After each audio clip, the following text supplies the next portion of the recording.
Well, hey, I'm David and the host of In the Growth Space, and it's really great to have you here again with me today. Now, if you're new to the podcast, thanks so much for spending time with me. I'd love to hear how you found the podcast and what you think of it. Now, if you're not subscribed yet, go do that on your podcast apps so you don't miss an episode. So on this show, I talk about growth from the aspect of business growth, personal growth, team growth, leadership growth. And I talk with leaders who've gone through their own growth journey. But today I'm sharing a lesson that I recently did on the Figure Mentorship program call. Now that free program is part of the Empowered Living community, and I'm part of the teaching team in that community. So in this lesson, I gave the 6 keys to embracing change. And the one thing I know is that if we want to grow and achieve our goals, we have to embrace change. This particular lesson has been marinating a little bit, and I drew on some of the concepts in my ebook that I wrote a few years ago, and that ebook is called Navigating Change for High-Performing Leaders, and we'll link to that free ebook in the show notes so you can get a copy of that. So without further delay, here's that lesson on embracing change. Welcome to the 6-Figure Mentorship call today. Really grateful to be here. Today is Saturday, January the 21st, 2023. And let me just say Happy New Year to everybody. This is my first call here in the new year. So I just want to say Happy New Year to everybody. I know we're, already halfway through January already, but I'm really honored to be here and lead this session with everybody. Grateful that you're here with me here too on a Saturday morning. I know it's early for some of you folks in a different part of the country, but if there's anybody that is on the call for the first time and doesn't know me yet, my name is David McGlennon, and my lane here is leadership and organizational culture. And if you are new to the calls, let me just say thank you for being here. Welcome. We're really excited to have you here. I know that we get new folks all the time joining the calls, and it's really great to expand the community. And the other thing that I'll say here too at the top of the call is that we have a commitment to serve this community, and none of the mentors make any direct offers, including myself. We are not making any direct offers to buy anything. We simply just want to serve, and so we, to that end, we just want to make sure that you get the best teaching from each one of us. And the thing is, though, if you would like to connect with me or any of our mentors, feel free to do that. Reach out. I was just talking to Ryan, I think it was on before we hit record, and just reach out to me on LinkedIn, Instagram, Facebook. You can also check out my website, davidmcglennon.com. And happy to connect with you there. So this lesson at the beginning of the year here, I have to say it's kind of been percolating or marinating with me for a little while, and I'm really excited to share it. And you're the first group that I've shared it with, so you get to be my guinea pigs. So hopefully it's beneficial for you. I think it will be, and I really think that this particular lesson is really appropriate. That I get to share it here at the beginning of the year, because everybody's set new goals. They want to make changes. They have new objectives, and everything is kind of on this new course. And all of that requires change. And, when I say that word, sometimes just the sound of that word can make people shudder and, run the other way. Change is not what the human mind is built for, right? We like our status quo. There's a lot of comfort in that status quo. And for most of us in the community, we've all heard about, the comfort zone. We've heard Paul teach about the comfort zone and how our mind likes to keep us right there. And if you've ever heard the phrase, but that's not how we've done it around here, or that's not how we've always done it around here. you've you've experienced the resistance to change. And there are a lot of leaders today, that are sadly, they're stuck in the way we've always done it mentality, and they want to continue doing the things really the same way, and the way we did business back in the 20th century, back in the industrial era. And honestly, they even want to stay in the pre-COVID era. And the reality is that we're not in that anymore. We're not in that era. And kind of a news flash. We've got self-driving cars. We've got space telescopes that are allowing us to see galaxies that are billions of light years away. I mean, it's just fascinating. I don't know if any of you have seen the pictures from the James Webb telescope, but oh my goodness, it's just amazing. But to be fair, humans over the years we've adapted to change pretty well. The real reality though is that change happened at a much slower pace.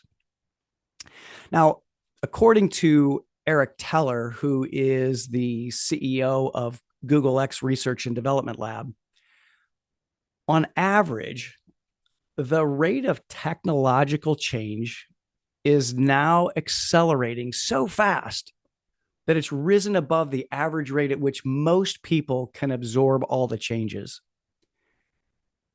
We just can't keep up with the pace of change. So what that means is we've got to become lifelong learners.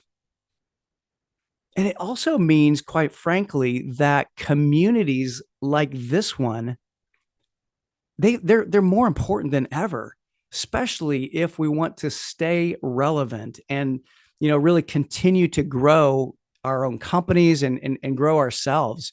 We've got to continually expose ourselves to new things and new ideas and new ways of doing things, new ways of being. And that's the beauty of the empowered living community. That's the beauty of communities like these. And essentially, we have to embrace change. Embrace change. Not tolerate change, not accept change, but embrace change. Now, think about when you embrace anything.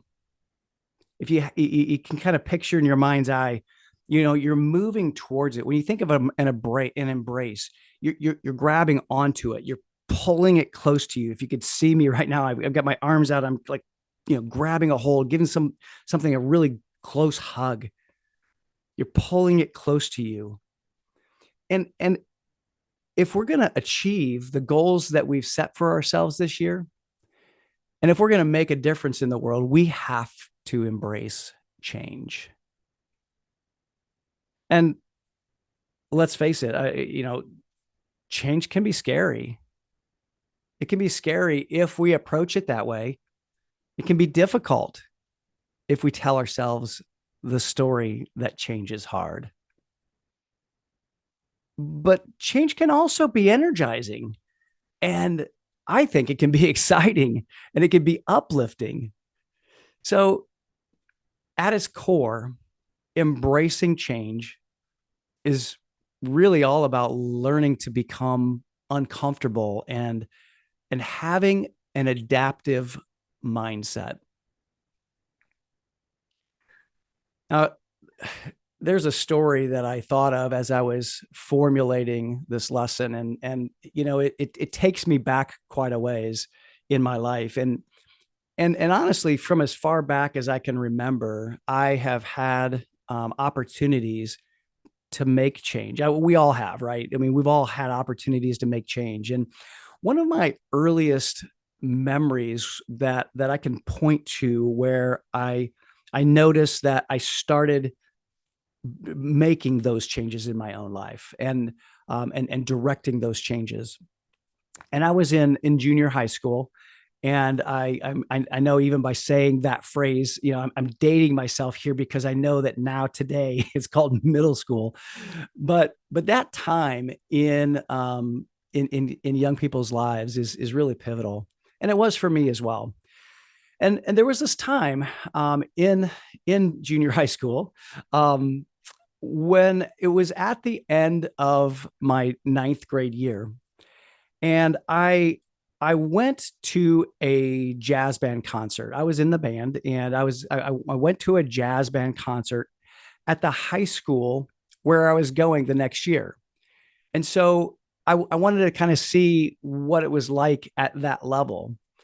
And and at that concert, I was just moved and mesmerized by the sound coming from the stage and from that band. And it was what I was listening to was the top band, the top jazz band from the high school. And they had won all kinds of festivals and all kinds of awards and that kind of thing.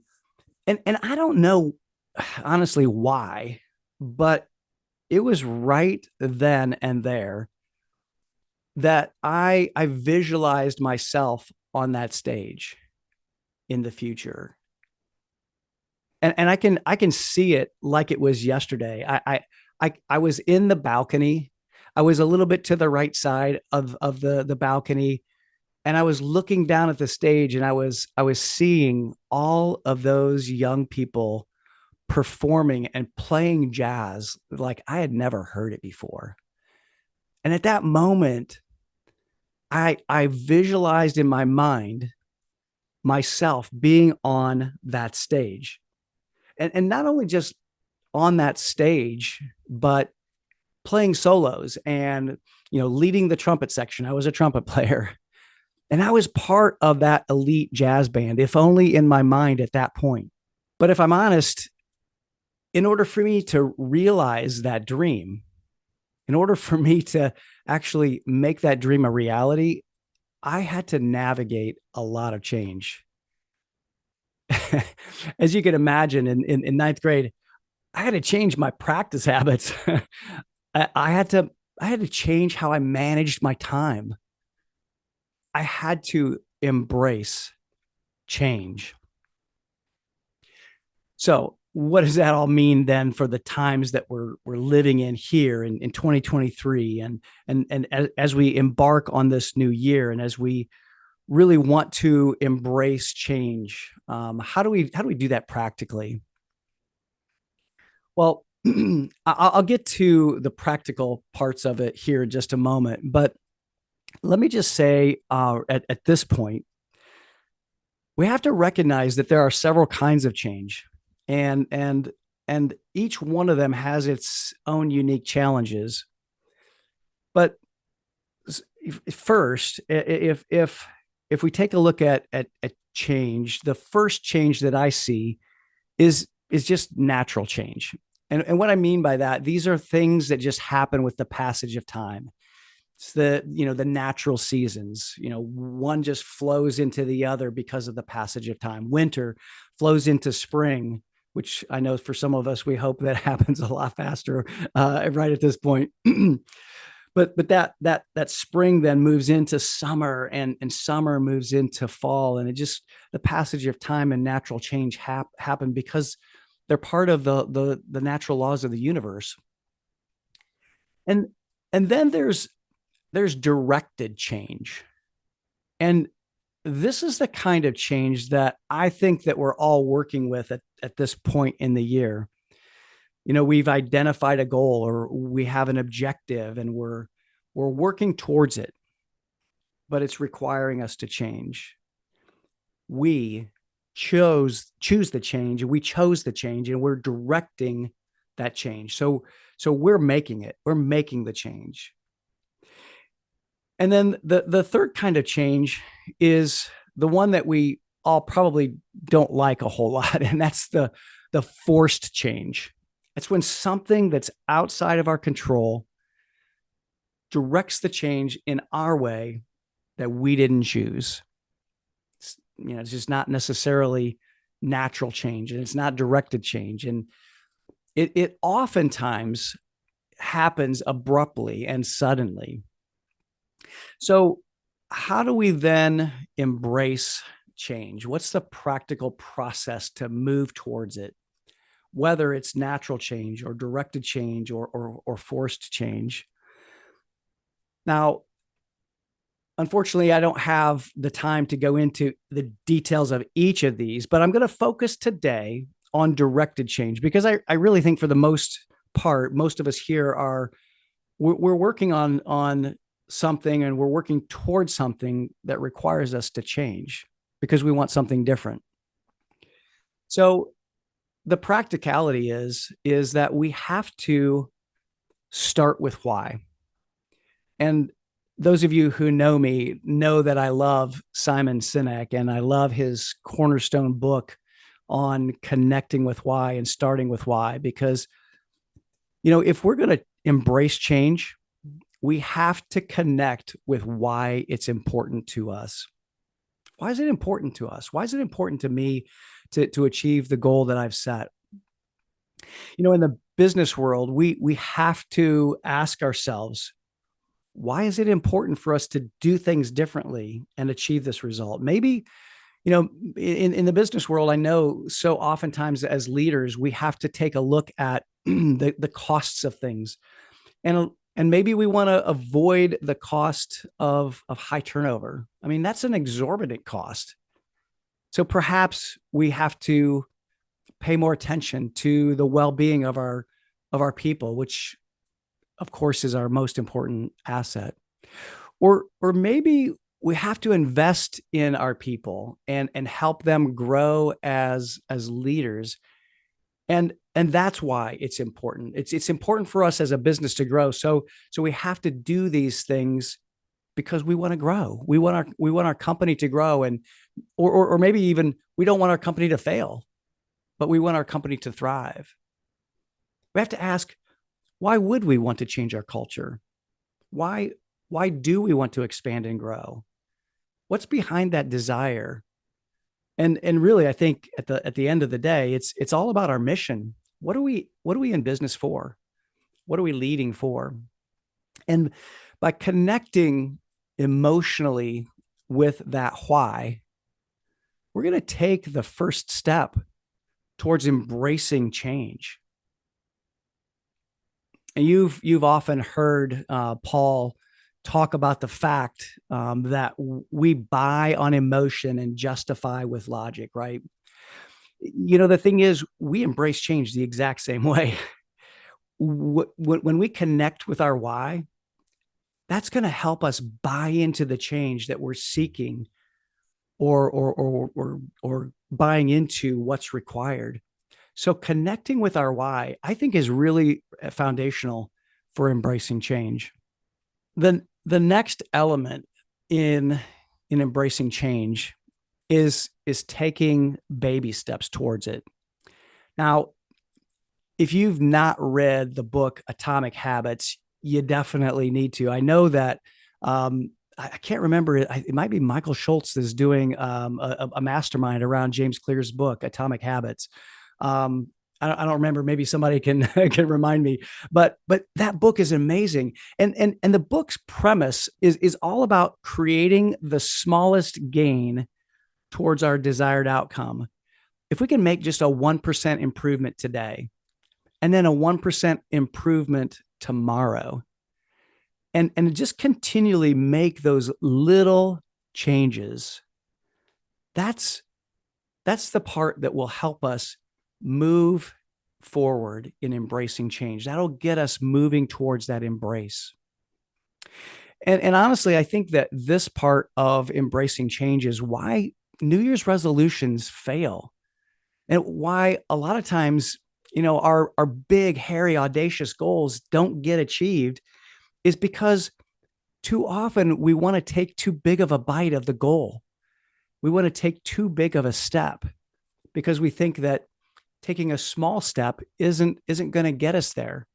In reality, it's those small steps. It's those little 1% gains that can help us move forward. So once we know why the change is necessary, and we're going to take those small steps forward, we have to look at the payoff. We have to look at what's this change going to give us? What's the benefit? One of the research elements on change is that if we want permanent change, there needs to be positive reinforcement. So what's the reward? What's the one thing that will reward you for making that one small movement in the direction of your dream? And honestly, that actually kind of makes me think of this other idea. And it actually comes from Dan Sullivan of Strategic Coach and Benjamin Hardy's book called The Gap and the Gain. And this just kind of occurred to me, but when we move forward in the direction of our goal or in the direction of our dream, as Thoreau says, and little short plug for Turning Point, that the registration for Turning Point is open, and we do a whole teaching on the Henry David Thoreau quote of advancing in the direction of our dream. But I digress. But in order to embrace change, this idea of being in the gap or the game, we have to measure ourselves backwards. And what I mean by that is that we have to see how far we've come on a regular basis. That's measuring our gain. You gotta metaphorically kind of turn around and look back on where you started. Even, here we are, 3 weeks into the new year. How much have you progressed? Just what's the little bit that you've progressed? Take a look at that. Take note of that. Perhaps journal on the progress that you've made. What were your gains just this week? What progress did you make? When we have a process and a structure to measure our gains, it's going to give us the momentum and then the motivation to keep propelling us forward. So embracing change really, at its core is how we think about change. It's really about playing the infinite game, as Simon Sinek would say, and just continuing to level up rather than playing just to win. And I know that there are so many leaders of companies or teams that were programmed back in the industrial era, where really they were programmed to keep things the same and keep things uniform and have a set of rules that don't change. I mean, frankly, I was programmed in that era. And in that way of thinking, just attempting to keep things the same is actually going to put us farther and farther behind, especially in this competitive world. For those leaders who want to keep things the way they were and not address the things that we're addressing right now, the work from home opportunities, the challenge of turnover, the challenge of hiring, finding the right talent, attracting and keeping the right talent. It's really important for us to learn to embrace change, because we can make that our competitive advantage. And honestly, it's about being curious. It's about asking great questions that can help us to embrace change. So I think of questions like, what does this make possible for us? Or if we do it that way, how might we gain an advantage? I love the how might we questions. How might we? Get us into that curious state. How might we do this? And I really think that embracing change is one of the best ways to create a competitive advantage.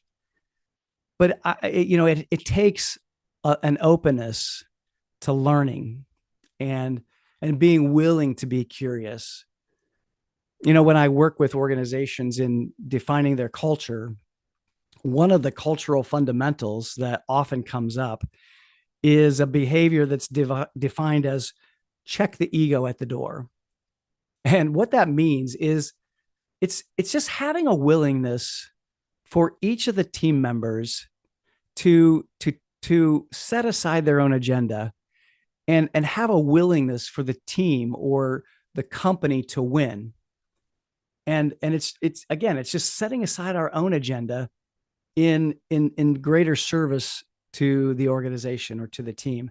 It's finding wins for the organization and really learning to look at things differently.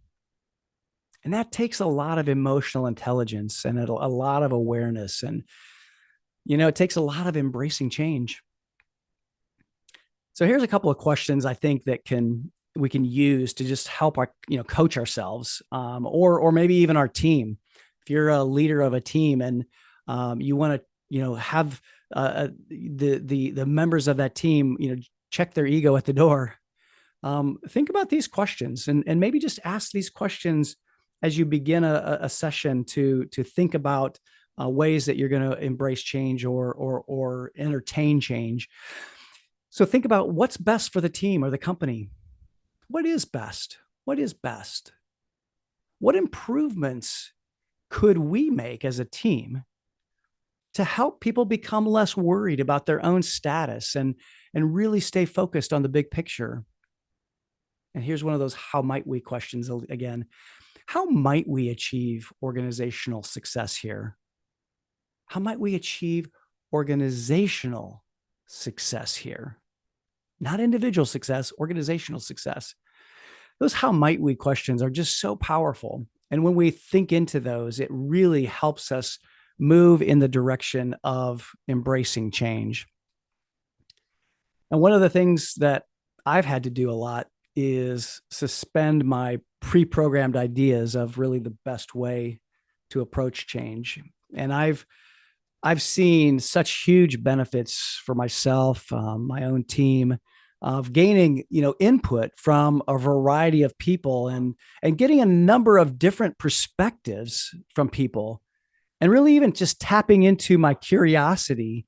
That's helped me more than anything, tapping into my own curiosity and kind of into my own inner child, thinking back on when I was a child and how curious I was. Tapping into that has helped me to embrace change even so much better. So being able to embrace change really requires us to be open to other perspectives. And I think it was Wayne Dyer who said, when you look at when you change the way you look at things that you look at change. So in order to embrace change, here are just kind of my summary points here. You've got to be a lifelong learner. And if you're a regular member of this community, I know that I'm preaching to the choir here. But we have to be lifelong learners. We have to then connect with our why. We have to really find out, why is this important? Why is this goal important to us? Why should I embrace change? Why is it important? And then when we connect with our why, we need to start taking baby steps towards that change rather than making huge wholesale changes.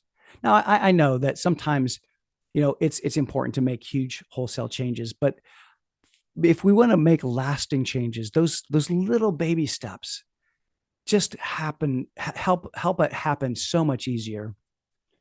And then find the reward. What's the benefit to me? What's the payoff? I love the payoff question.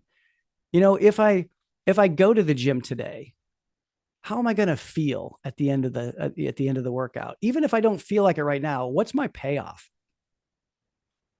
And then make sure that we measure ourselves backward. Let's stay in the gain rather than the gap. The gap is comparing us to where we're headed, and looking at the gap of what's ahead of us. It's so much better to learn to stay in the gain and kind of metaphorically turn ourselves around and look at how far we've come. So think about change differently. Instead of living in the fear of the unknown, that change could bring, let's focus on the possibility, and let's focus on the benefits and the why of our goals. Because when we do that, we'll be able to embrace change. We'll be able to pull it close to us, and we'll be able to make the things happen that we want to see happen in this year.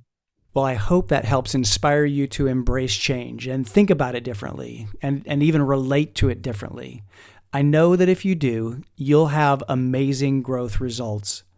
Thanks again for listening in, and be sure to subscribe so you don't miss an episode. And speaking of which, on the next episode, I'm getting into my own growth space and trying something brand new. I'm not going to say too much, but I do have guests. But until then, stay in that growth space and be well.